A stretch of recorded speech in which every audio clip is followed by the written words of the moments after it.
Every single year, millions of us sit down at our kitchen tables, stare blankly at a pile of confusing forms, and try to guess exactly how much money we owe the government. It is a bizarre ritual where if you guess wrong, you can get hit with massive penalty fees or even end up in prison, which is a pretty stressful way to run a civilized society. The wildest part of this whole situation is that the government already knows exactly how much money you owe them because your employer sends them your tax information throughout the year. Imagine going to a grocery store, filling your cart with food, and when you get to the register, the cashier refuses to tell you the total price of your items. They just stare at you silently and tell you to guess the total, warning you that if you guess even $1 short, they might call the security guard on you. That sounds like a terrifying and absurd nightmare, but it is exactly how our modern tax system works for the average working person. We accept this strange reality because we feel like we have to, but it helps to understand why this giant machine was built in the first place. At its absolute core, a tax is just a mandatory contribution that individuals and businesses pay to the government to fund public services and infrastructure. You should care about this because every single time you walk outside your front door, you are actively using things that taxes paid to create and maintain. Think of your country like a massive apartment building where every single resident has to pitch in a monthly fee to keep the lights on and the roof from leaking. If nobody paid their share of the building fee, the elevators would stop working, trash would pile up in the hallways, and the whole place would quickly fall apart. We pay taxes so we can have paved roads to drive to work, firefighters to save our homes when things go wrong, and schools to educate the next generation of kids. Historically, governments used to only collect taxes when they needed to fight a major war or build a giant castle for a ruler who wanted to show off. But as modern societies grew more complex, people realized that having permanent public services made life infinitely better and safer for everyone in the community. This shift turned taxes from an occasional emergency measure into a permanent daily part of our financial lives. The most common way we pay is through income tax, which is money taken directly out of your paycheck before you even get a chance to see it in your bank account. This is where most people get tripped up by a concept called progressive tax brackets, which is a system where your tax rate increases as your income rises. You have probably heard someone say they turned down a raise or a promotion because they didn't want to step into a higher tax bracket and lose money. That is a painful misunderstanding that actually costs hardworking people thousands of dollars in lost wages every single year. To understand why this is a myth, let us imagine your income is like a series of buckets that fill up with water.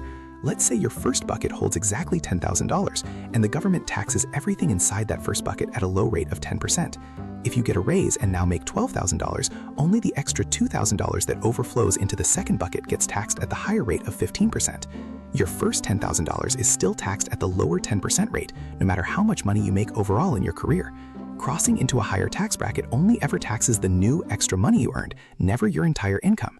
Knowing this simple rule means you should never say no to more money out of fear of the tax man. Even if you manage to master your paycheck, governments have found plenty of other highly creative ways to collect money from you throughout your day. These are often called indirect taxes, which are charges added to the price of the things you buy rather than the money you earn at your job. The most common example is sales tax, which quietly gets tacked onto your receipt every time you buy groceries, clothes, or electronics. Then you have property taxes, which are annual fees paid by property owners based on the estimated value of their physical house and land. You might think you escape this tax if you are renting an apartment, but your landlord is simply rolling that tax cost directly into your monthly rent check. There are also excise taxes, which are special taxes targeted at specific items like gasoline, alcohol, and tobacco products.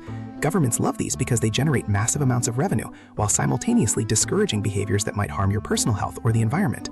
It turns out that almost every exchange of value in modern life leaves a tiny trail of financial breadcrumbs for the state to sweep up. If the goal of taxes is simply to fund the country, you have to wonder why the rules are written in a language that requires a professional degree to translate. The primary reason is that the tax code is not just a tool for collecting money, but also a giant manual of rewards and punishments. Government use tax incentives, which are special rules that lower your tax bill if you do things the politicians want you to do. If they want more people to buy homes and settle down, they make home mortgage interest tax deductible. If they want businesses to invent new technology, they offer generous tax credits for research and development. Over several decades, politicians have added thousands of these special rules to the books to please various groups of voters and powerful business interests. This constant tinkering has turned a simple concept into a terrifying monster that is over 70,000 pages long in some countries. To make things worse, massive tax preparation companies actively lobby lawmakers to keep the system complicated, so you're forced to pay for their software every year. It is a classic case of human incentives creating a massive problem that is highly profitable for a select few to solve. The sheer complexity of the tax code is also the main reason why the ultra-wealthy often seem to pay much less than the average worker. This is not because they are necessarily breaking the law, but because they are playing an entirely different game with different rules. Most ordinary people earn their money through labor, which is taxed at standard income rates that can go quite high as you climb the ladder. Rich people, however, make most of their money through investments, which are taxed at a much lower rate called capital gains tax. Capital gains tax is the tax you pay on the profit you make when you sell an asset, like stocks or real estate that has increased in value. To take it a step further, the wealthiest individuals often use a strategy called buy, borrow, die.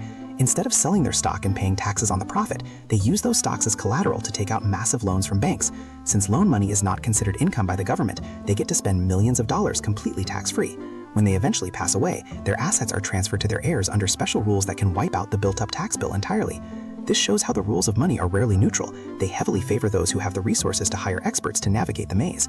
It is incredibly easy to feel angry or overwhelmed when you look closely at how the tax system operates behind closed doors. But understanding these rules, even the frustrating ones, is the first step toward making better financial decisions for your own life.